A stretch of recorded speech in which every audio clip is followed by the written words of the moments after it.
Hola, ¿qué tal? Buenas noches, bienvenidos a La Medida. Estamos ya listos para poder llevar a ustedes los temas de relevancia y, por supuesto, para analizarlo con expertos. Así que le doy la bienvenida también al licenciado Julio Rivera Clavería y a mi compañero Andrés Estrada.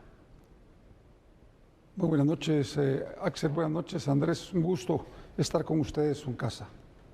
Así es, feliz noche Axel, feliz noche licenciado Clavería, tenemos mucha información. En el área internacional vamos a hablar sobre el informe que fue presentado este jueves sobre el caso Ayotzinapa, donde ya se empiezan a develar lo que realmente ocurrió en este caso que impactó hace 8 años a México. Esto y más lo tendremos en unos minutos acá en A la Medida. Estafaban en redes sociales. Le explicamos cómo operaba la banda criminal que se hacía pasar por familiares de sus víctimas.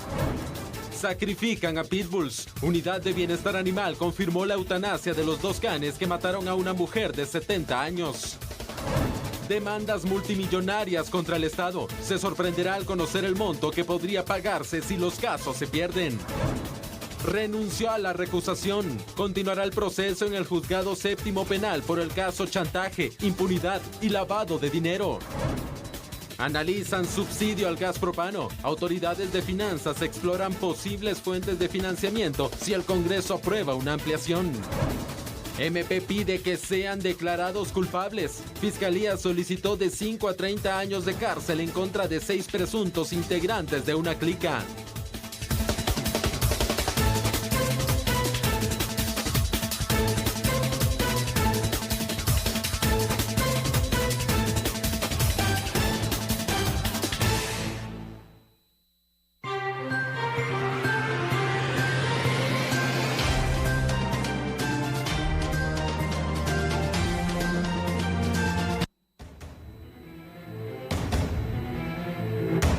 Engañaban a sus víctimas haciéndose pasar por familiares y contactándolos a través de redes sociales para pedirles diferentes sumas de dinero. 8 allanamientos realizados en Escuintla y Santa Rosa por investigadores de la DEIC del Departamento de Investigación de Delitos Financieros y Económicos y el Ministerio Público permitió la captura de 5 supuestos ciberdelincuentes. El día de que tienen que recibir la encomienda, le llaman a la víctima y le indican de que va un paquete dirigido a su persona, pero que dentro del paquete va una cantidad exorbitante de dinero en efectivo, en dólares, y que tiene que pagar un impuesto, ¿verdad? Porque no fue declarado. La víctima, al escuchar la cantidad de dinero que va en el paquete, obviamente accede y hace un primer depósito. Después, ahí sí que utilizando la argucia, ¿verdad?, de estos delincuentes, le vuelven a pedir otra cantidad por trámites y así sucesivamente hasta que hacen diferentes depósitos de 5, 10 hasta 15,000 quetzales. Lo cierto es de que cuando las personas se despiertan de la realidad y se dan cuenta que han sido estafadas, denuncian.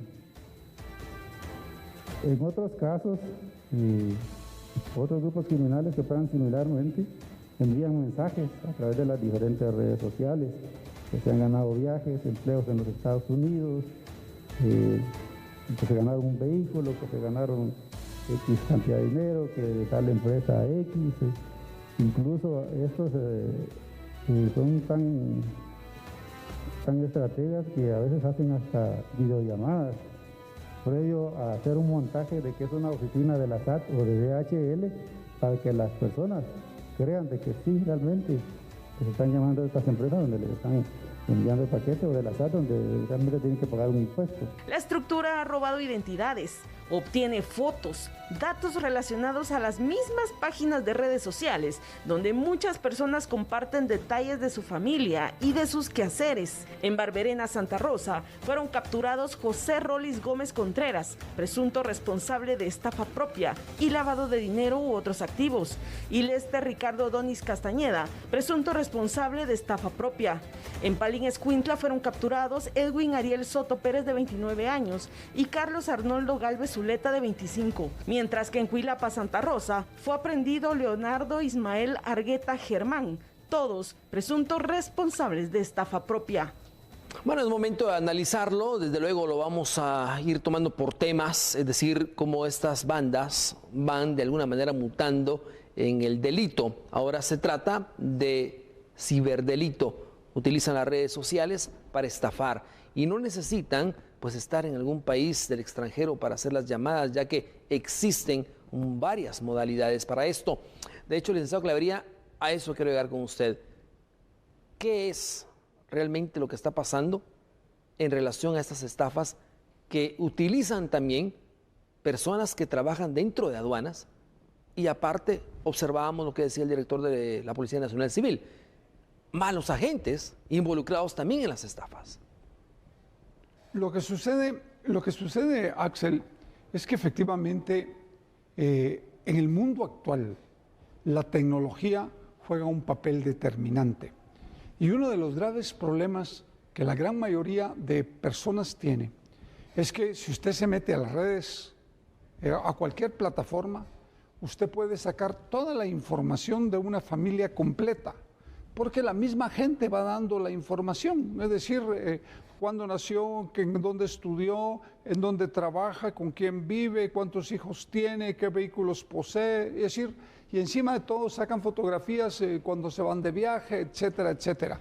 Y cuando usted revisa, por ejemplo, todos los amigos y toda la estructura que está alrededor de estos perfiles, fácilmente se puede detectar quienes viven fuera de Guatemala y va a estar armando usted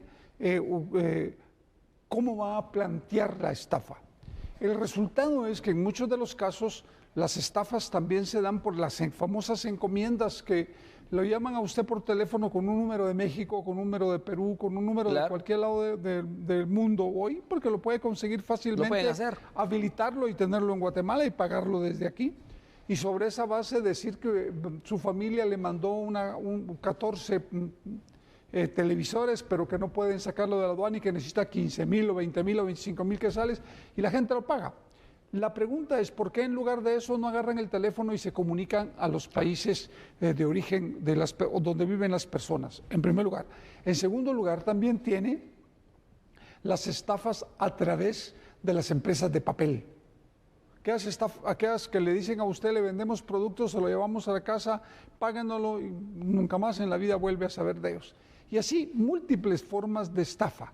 Le secuestran información que se la dan a cambio de datos. Por ejemplo, ponen mujeres a que le saquen información a hombres, mandan fotos íntimas y después lo están chantajeando. Es decir, las redes sociales se han convertido en un instrumento para desarrollar los países, pero también en un grave problema criminal que hay que resolver. Por eso es que yo estoy de acuerdo con la ley de ciberdelitos, porque la ley de ciberdelitos lo que va a hacer es regular la forma y proteger a la sociedad cómo se presentan las personas en redes. ¿Por qué una persona lo va a estar insultando, calumniando, injuriando y difamando a usted simple y sencillamente porque se le pega la gana? Usted va a poder ahora pegar un pantallazo, presentar su denuncia y lo van a ir a traer porque hoy se sabe exactamente cómo llegar a la fuente de origen de donde salió esa publicación. Definitivamente, y es que, licenciado Clavería, cuando hablamos de redes sociales, pues todos somos vulnerables, ¿no? Sí. Del más pequeño hasta el más grande, Sí. porque todos utilizamos ahora estos perfiles, pero está la seguridad que le demos también, si lo dejamos abierto, si lo tenemos a amigos y familiares o lo tenemos a todo público. Pero otra manera que me llamó, o otra estrategia que me llamó la atención que utilizan, es precisamente gente ya trabajando aquí en Guatemala, gente en puestos específicos que se adhieren a esa estructura, que tienen el respaldo, una identificación, que tienen ya la capacidad para poderlo convencer a usted. Y es cuando la gente pierde hasta 75,000 quetzales. Es uno de los casos registrados. Lo que pasa es que es una forma fácil de ganar dinero, Axel. Es decir, las estafas lo que hacen es manipular la voluntad de las personas. Usted necesita tener a alguien que tenga esa facilidad para hablar y convencer de que lo que le está ofreciendo va a ser una realidad, aunque no lo sea. Y para eso le sacan el dinero. Y que hay funcionarios que se prestan porque efectivamente es una forma fácil de ganar dinero. Por eso es que es tan importante pero tan importante que los guatemaltecos entendamos que no se puede publicitar su vida privada en las redes sociales. No hay que hacerlo, nunca. Hay que tener lo mínimo y ustedes no pueden aceptar a cualquiera en su perfil porque no saben ni a quién están metidos. Es como que usted meta a su casa ladrones, pues vaya. Claro. Es como que usted meta a su casa ladrones, solo que aquí lo está metiendo virtualmente, pero al final le van a hacer un robo de identidad, lo van a secuestrar información, le van a chantajear, lo van a difamar, van a hacer lo que sea, pero al final todo el gran objetivo es conseguir dinero fácil. Definitivamente. Licenciado Clavería, vamos a ver unos datos para ir ampliando el tema y que los amigos televidentes también tengan unos detalles adicionales a esto. Observemos, según las autoridades, las redes sociales se han convertido en uno de los principales medios usados por estafadores en el caso de Guatemala, especialmente Facebook. Las personas capturadas en ese tipo de casos suelen ser sindicadas de los delitos de estafa y chantaje. Aparte de ello, los estafadores analizan el perfil de las personas a través de sus publicaciones, de sus amigos y de sus familiares. Es decir, no necesariamente voy a ser yo el estafado, puede ser mi mamá, puede ser mi hermana, puede ser mi hermano, mi prima, mi esposa, mi esposo. Bueno, al tener lista su víctima, le efectúan llamadas en las que se hacen pasar por parientes cercanos que residen en otro país. Lo normal, Estados Unidos. En ese momento les indican que deben de realizar fuertes depósitos monetarios, pues les dicen que les llevan obsequios. Típico, ¿no? Bueno, veamos otros casos rápidamente, licenciado Clavería, para que usted ya me dé su punto de vista. Las autoridades del Ministerio Público ya han dado a conocer varias recomendaciones para prevenir y combatir las estafas, entre ellas, verificar el perfil del vendedor o comprador, evitar brindar datos personales como dirección de residencia, nombres de familiares, números de tarjeta de crédito o débito. Y si es necesario reunirse en lugares públicos, hágalo donde haya cámaras de seguridad que puedan ayudar después a la investigación. No aceptar pago por medio de cheque, de preferencia que sea en efectivo o transferencias electrónicas. Opte por pagos contra entrega, preferiblemente. Un sorteo o concurso real no le pedirá que envíe dinero para reclamar el premio. No ingrese a enlaces de mensajes de ofertas que les lleguen por WhatsApp. Esto es parte de las recomendaciones. Ahora bien, licenciado Clavería, las cuentas, las transacciones electrónicas, el dar cheques, el publicar, mi hermano está en Estados Unidos, mi hermana anda en Roatán, mi abuela anda en México, todo esto se presta, ¿no? Porque empiezan a buscarle el vínculo y le llaman a usted y le dicen, mira, te habla tu primo. ¿Cómo detectar eso? Es correcto, es que por eso yo le digo, el grave problema de una gran mayoría es que ponen su vida privada en la internet, y la realidad es que cuando uno tiene acceso a toda esa información es muy fácil perfilar a las personas. Usted puede saber hasta cuánto ganan ellos, cómo invierten, todo, porque lo van poniendo. Lo que pasa es que es un trabajo minucioso que van haciendo estructuras criminales y al final paran estafados. Pero déjeme decirle que eso no es única y exclusivamente el tema de estafas. En el mundo actual hay cualquier cantidad de delitos que se producen en las redes. Por ejemplo, estafas, fraudes, quiebras, robo de identidad, chantajes, pornografía infantil, trasiego de armamento, venta de drogas. Es decir, encuentra cualquier cantidad de delitos que se cometen en las redes. Secuestro también de personas, ¿no? Claro, el secuestro de personas, pero ¿de dónde sale la información? De nosotros mismos. Usted decía, de entre las recomendaciones, por ejemplo, yo he visto que mucha gente le piden el número su número de cuenta e inmediatamente lo dan, o su número de tarjeta de crédito e inmediatamente lo dan. Todo es privado, Axel. Toda esa información es privada. Nunca, absolutamente nunca, solo cuando uno está seguro que la está trasladando a un banco por alguna razón muy importante, se envía. De otra manera, nunca hay que enviar ningún tipo de información personal, ni de cuentas, ni de tarjetas de crédito, ni de débito, ni absolutamente nada. Claro, ¿se recuerda usted, ya para ir concluyendo, licenciado Clavería, que antes pues usted tenía su cédula de vecindad y era su documento de identificación? Claro. Ahora bien, ¿usted solo le daba su fotocopia a un banco para abrir una cuenta o algún trabajo porque era parte de su CV? Sí. Ahora usted pone todos sus datos en el perfil de Así Facebook es. e Instagram, entonces ya usted prácticamente es público, ¿no? Claro. Desde ese momento ya toda la información concerniente a su persona es fácil sacarla, porque usted mismo las está incitando Lo está a las otorgando. estructuras criminales para que le entren. Es la realidad y eso es lo que está sucediendo. Por eso yo insisto, la ley de ciberdelitos es una buena ley. Lo que sí hay que revisar, y yo estoy totalmente de acuerdo, es que no se pueden afectar derechos de libre expresión del pensamiento. Eso sí, nunca. Pero que es necesaria, urgente, esa ley sí lo es. Definitivamente. Bueno, licenciado Clavería, el tema es muy, muy amplio. Obviamente acá estamos tocando los temas necesarios, pero le pido puntualmente 3 o 4 recomendaciones para que las personas eviten ser víctimas. Primero, no cuide su información, no proporcione información personal a absolutamente nadie. Tercero, cuidado con la información que trasladen sus hijos. Eso es muy importante. Y cuarto, la más importante, controle todo su sistema de cómputo, póngale todas las medidas de seguridad necesarias para que no puedan penetrarlo fácilmente en todos sus equipos de cómputo. Muy bien, licenciado Clavería, vamos a pasar ahora a otras noticias. Bueno, hablemos ahora en el caso de chantaje, impunidad y lavado de dinero. La auxiliar de la FESI, Samara Gómez, renunció a la recusación que presentó en contra del juez Freddy Orellana.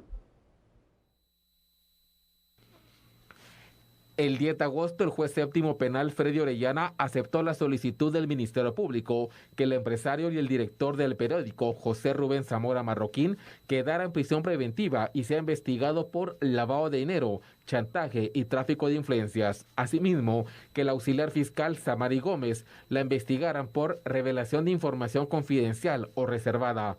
La resolución fue emitida en el caso chantaje, impunidad y lavado de dinero.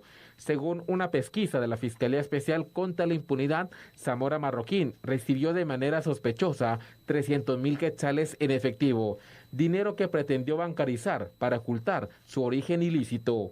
El abogado defensor de Samari Gómez pidió la separación del juez Orellana con la presentación de una recusación. Según el defensor, el juez autorizó el levantamiento de unas medidas cautelares de 30 millones de quetzales. El dinero está vinculado a Ronald García Navarijo, testigo en el proceso chantaje, impunidad y lavado de dinero. El juez rechazó la recusación, explicando que esa resolución judicial fue tomada por Sergio Mena, juez B del Juzgado Séptimo Penal Pluripersonal. El 17 de agosto, el abogado del auxiliar Gómez renunció a la acción de recusación en contra de Freddy Orellana. De esa cuenta se mantienen las fechas anunciadas en este proceso. El 9 de noviembre se entregará la investigación final y el 8 de diciembre se discutirá si Zamora Marroquín y Gómez podrían enfrentar un juicio.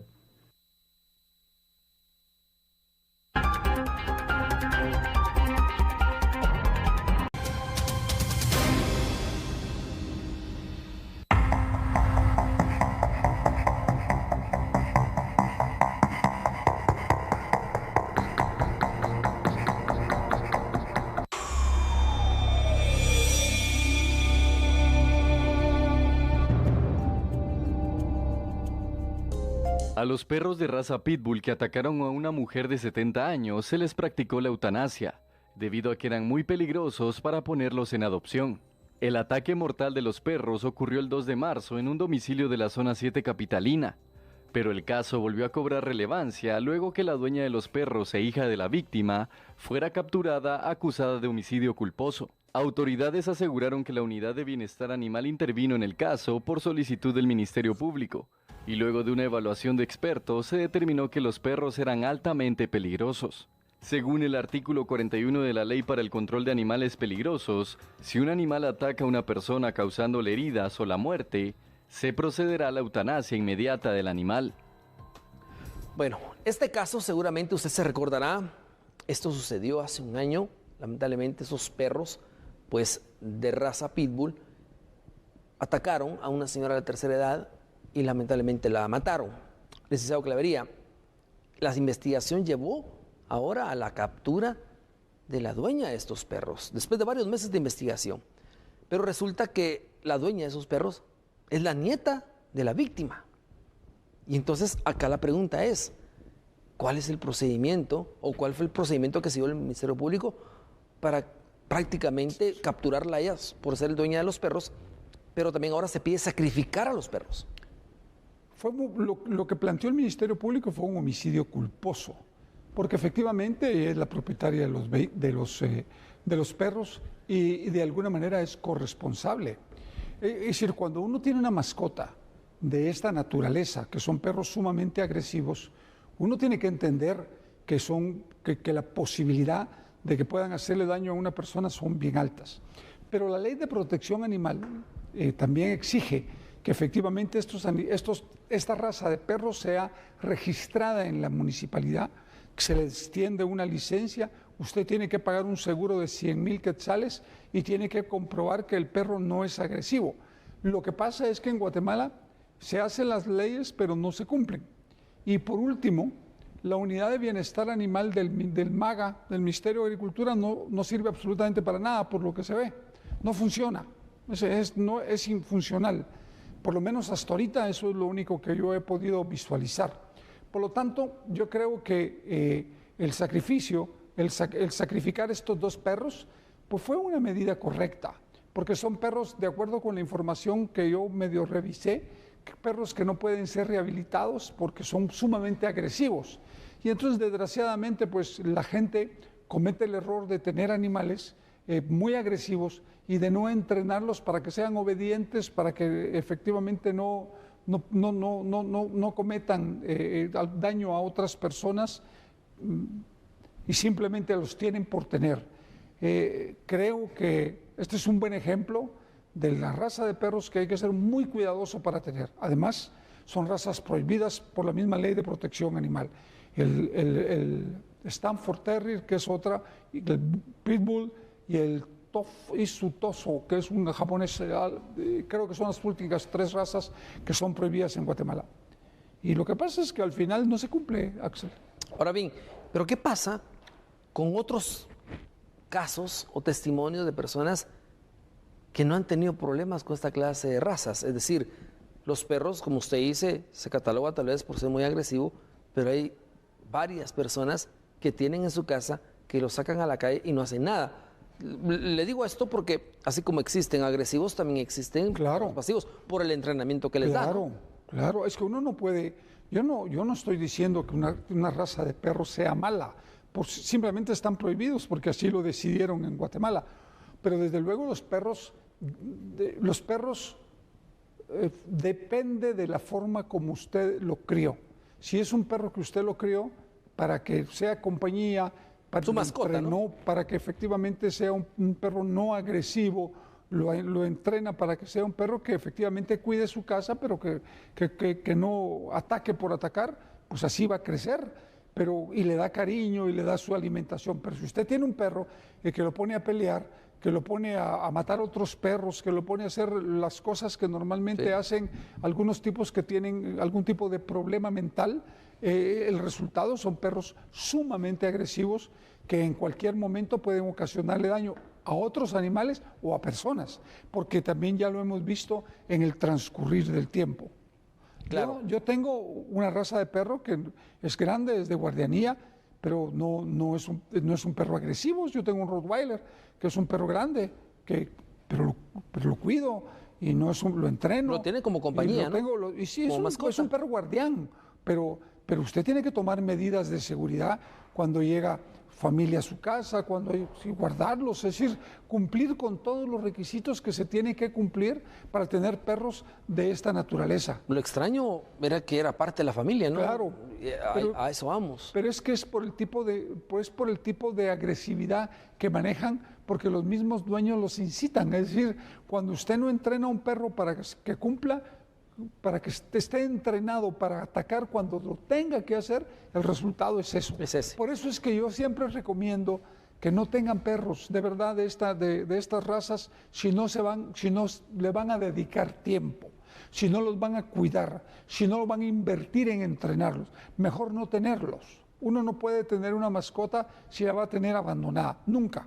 A ver, licenciado, vamos a detallar algo para que el amigo televidente ya vaya aterrizando en este caso, porque es bonito hablar de este tema, pero también implica una parte pues, que está a favor y una parte que está en contra. Pero observe usted, los perros definidos como altamente peligrosos son las razas puras y son cruces siguientes, o sus cruces siguientes: Pitbull, Terrier, Stanford, Terrier, Tosa Inu, según la ley. Los perros peligrosos son las razas puras y sus cruces siguientes: Rottweiler, el dogo argentino, el dogo guatemalteco, el fila brasileño y el presa canario. Así está estipulado, ¿no?, en las leyes guatemaltecas. Pero ahora bien, veamos los otros datos, licenciado Clavería. También son perros peligrosos las razas puras y sus cruces siguientes: Doberman, Gran Perro, japonés, Mastín, napolitano, presa, mallorquín, el dogo de Burdeos, el bull mastiff, el bull terrier inglés, el bulldog americano y el rhodesiano. O sea, esos también están catalogados entre las especies caninas que son peligrosos. Pero, como usted lo dijo, aquí en Guatemala, pero en otros países del mundo no.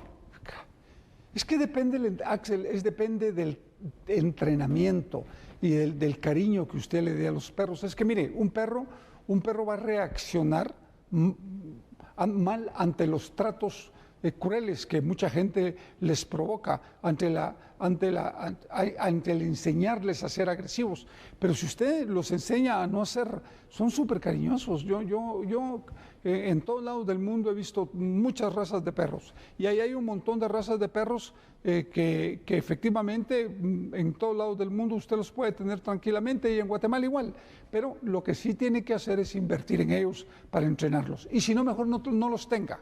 Ahora bien, si usted, por ejemplo, tiene su raza en la casa Pitbull, pero usted lo ha creado bien y aparte lo ha entrenado bien, le ha pagado escuela y todo esto, tiene su documentación, ¿no? Claro.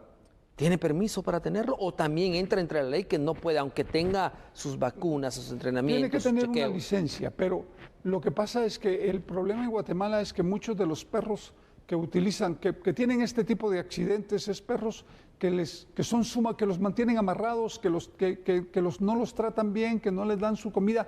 Es que depende de cómo trate usted a su mascota. Es decir, los perros reaccionan violentamente cuando son tratados mal o cuando no se le da la comida. Es decir, hay muchos factores por los que un animal se vuelve agresivo.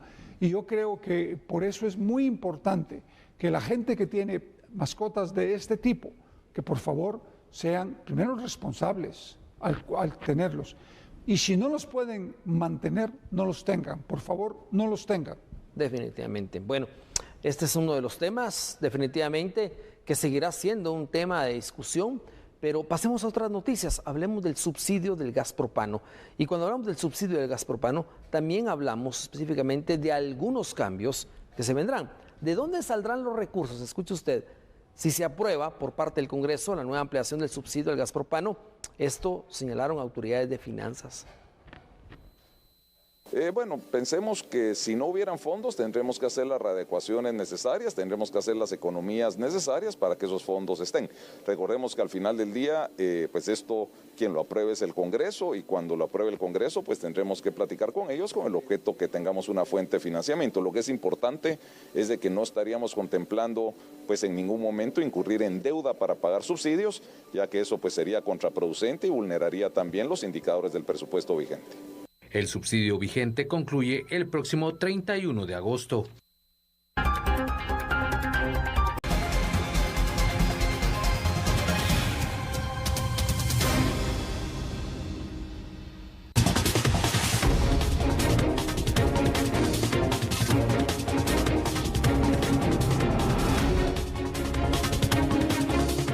Si el Estado perdiera los 7.296 casos relacionados a demandas laborales, arbitrajes nacionales, juicios ordinarios, económicos o procesos en cortes internacionales, se tendría que hacer un desembolso promedio de 12.757.5 millones de quetzales. Existe un total de 12.757.5 millones de quetzales de posibles demandas al Estado.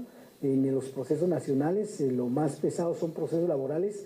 En cuanto a casos, no tenemos el monto porque esto es casuístico y cada uno de ellos generará el monto, no lo tenemos definido aún. En procesos en materia civil hay 5.095.1 millones y ahí está el detalle que es a nivel nacional. Sin embargo, más pesado son los casos de procesos internacionales y en el mismo, obviamente, más fuertes son los arbitrajes de inversión.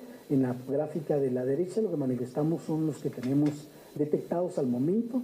El caso de Teco Holding en Guatemala es 62.9 millones el proceso de arbitraje. En el caso son millones de dólares, hago la advertencia. Hay otras tres posibles contingencias que tendrá que afrontar las finanzas públicas con este tema.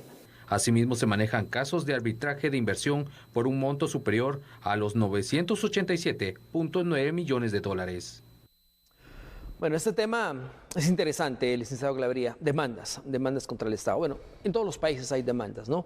Pero acá han crecido, se han incrementado. Y si se llegan a pagar, si se llega a perder esto, pues estamos hablando de millardos.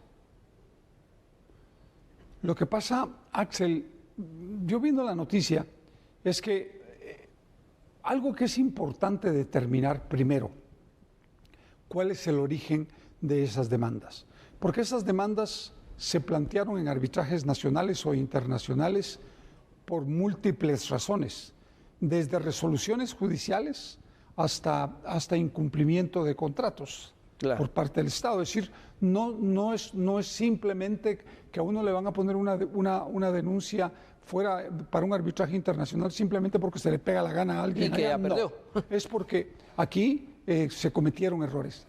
Lo que primero hay que poner los abogados necesarios para defendernos en el ámbito internacional y nacional. Pero segundo, determinar el origen del problema. Porque fíjese ¿quién está demandando, no? No solo quién está demandando, sino ¿por qué? Cuál fue la causa. Porque qué sabroso que yo soy funcionario de gobierno, cometo un grave error, saco una resolución como algunas de las que sacó la Corte de Constitucionalidad en aquellos momentos en que pararon algunos trabajos que nos puede gustar o no la minería, pero que usted no lo podía detener porque ya había una autorización del Estado. Nos plantearon una denuncia, un arbitraje internacional de no sé cuántos cientos de millones y que lo podríamos perder.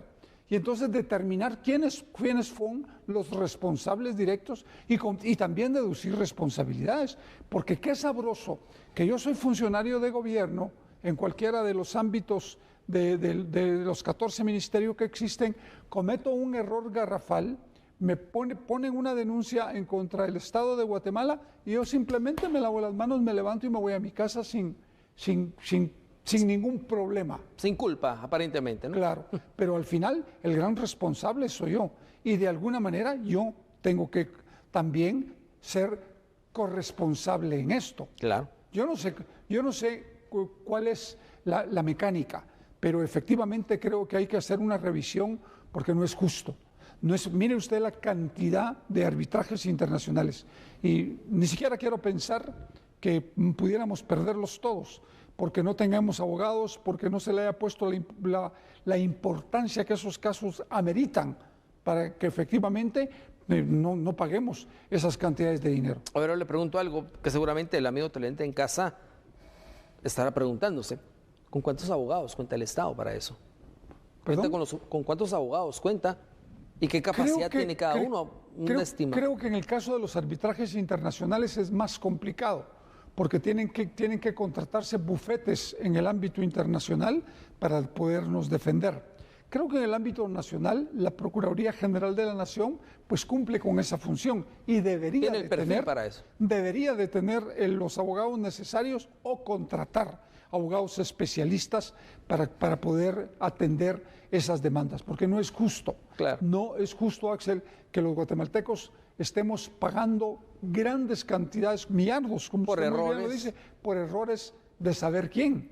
Sí, definitivamente. Bueno, veamos unos detalles solo para ir ampliando el tema. Y le consulté esto de los abogados porque la gente pensará que es cualquier abogado. No. Y no, definitivamente no. Y no es uno ni dos. No. Son bufetes. Son bufetes.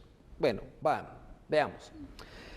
Los casos contra el Estado están relacionados con demandas laborales. 1.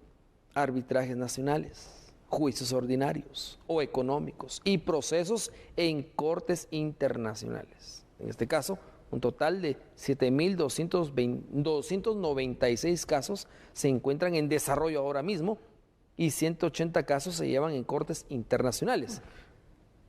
Vea, me paro acá.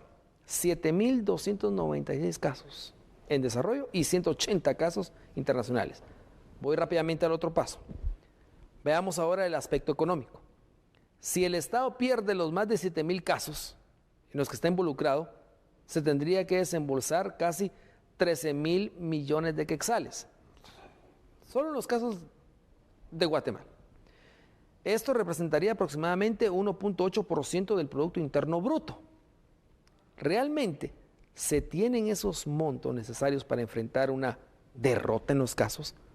Es la pregunta que quisiera iniciar esto con usted. No, yo creo que el Estado no cuenta con estos recursos como para pagar esas indemnizaciones que tendría que pagar, porque muchos son casos laborales. Y es que el problema es que efectivamente, vuelvo a repetirlo, llegan funcionarios que quieren meter su gente cada 4 años y simplemente despiden a la gente, como que aquí no hubiera pasado nada. Al final, yo tengo el derecho de irme a un juzgado de trabajo para exigir mis prestaciones, que eso es en la gran mayoría de estos casos.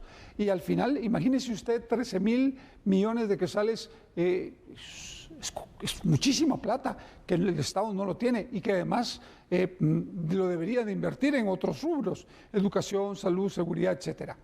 Pero váyase al ámbito internacional, que no tenemos ahí el dato por lo que pude oír. En el dato internacional, ¿cuánto sería lo que habría que pagar? ¿Cuántos? No, eso es el total en sí de las demandas que se perdieran. Pero ¿cuántos casos son? 180 casos. Imagínese usted que los perdiéramos en el ámbito internacional, ha de ser por ahí de unos 4.000, 5.000 millones, si no un poco más. Esa es una cantidad exagerada de dinero que el país no tiene y con el que no cuenta.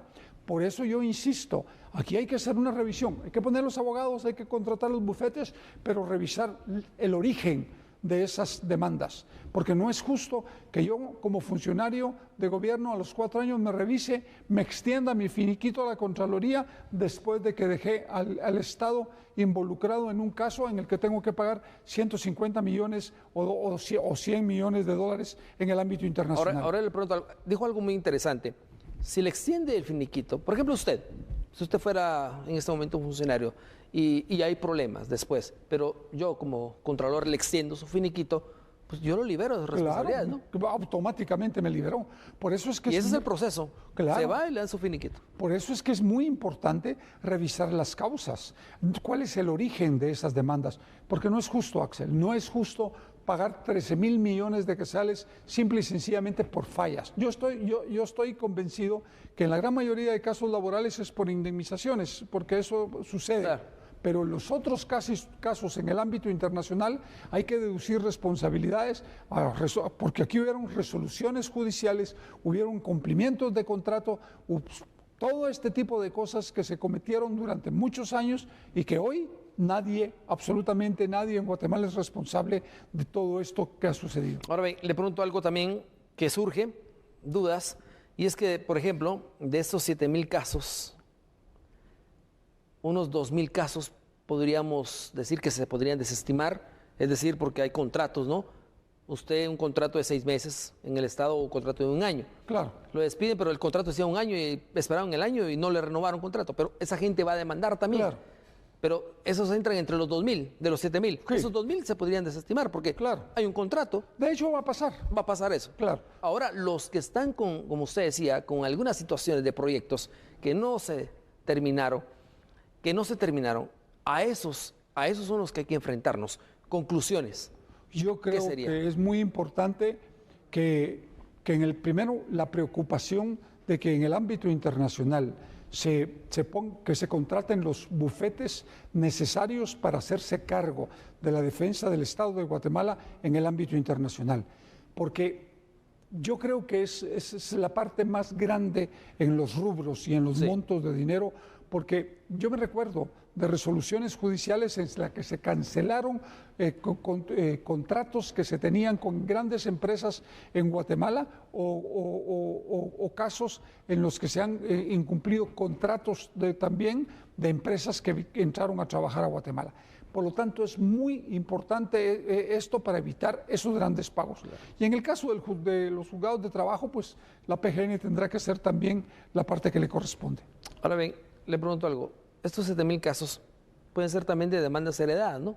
De demandas heredadas de gobiernos anteriores. Sí. Y que entonces, si no se soluciona ahora, se va a heredar también. Claro, es que ese es el problema. Va a seguir. Cada vez se va heredando y se va incrementando el número de demandas, simple y sencillamente porque no se atienden. Claro. Y uno tiene que resolver los problemas judiciales. Y como usted dice, ya le hizo finiquito y... Claro. Me dio mi finiquito y yo estoy libre y el resto que vean cómo sale. Se nos fue. No puede ser. Bueno, pasemos a otra noticia, licenciado Clavería. El Ministerio Público pidió de 5 a 30 años de cárcel en contra de 6 presuntos integrantes de la clica Locos Centrales de la Mara Salvatrucha. Los jueces del Tribunal de Mayor Riesgo E juzgaron a 5 hombres y una mujer. Según la investigación y acusación del Ministerio Público, los procesados fueron integrantes de la clica Locos Centrales Salvatruchas de la Mara Salvatrucha y participaron en diferentes hechos criminales como el cobro de la extorsión. En la fase de conclusiones, el fiscal del caso sean declarados culpables y se les imponga de 5 a 30 años de prisión por extorsión, asociación ilícita, asesinato en grado de tentativa y supresión y alteración del Estado civil. Guardan relación en cuanto a los otros miembros de la organización criminal de la clica Locos Centrales Salvatrucha, siendo el señor Adán Estrada Morales, alias el Oli o solo o viejo Walter, una persona que no se quiso identificar, comerciante del sector del municipio del departamento de Chimaltenango, indicó que las personas a quienes realizaban exigencias ilegales eran conocidos como el Fly y o Snoopy, y quienes se encontraban a bordo o se conducían a bordo de los vehículos que fueron identificados en su momento, siendo estos con la placa 063 DNN. Los abogados defensores pidieron sentencias absolutorias a favor de sus patrocinados. A criterio de los defensores jurídicos, en el juicio no fue quebrantada la inocencia de sus patrocinados. Los jueces de mayor riesgo dieron por cerrado el debate oral y público y anunciaron que la lectura de sentencia será el lunes 22 de agosto a las 14 horas en el nivel 5 de la Torre de Tribunales. En otra información, el Ejecutivo está a la espera ya de recibir el decreto aprobado por el Congreso para la ampliación del subsidio al diésel. El Congreso de la República aprobó la semana pasada una ampliación al apoyo social del diésel, el cual será de 5 quetzales por galón. Sin embargo, el decreto aún se encuentra en el organismo legislativo pendiente de algunos trámites, por lo que el ministro de Energía y Minas, Alberto Pimentel, señaló que, de ser enviado el decreto, podría publicarse y tomar vigencia la próxima semana. La iniciativa ayer a mediodía todavía no la habíamos recibido en el Ejecutivo.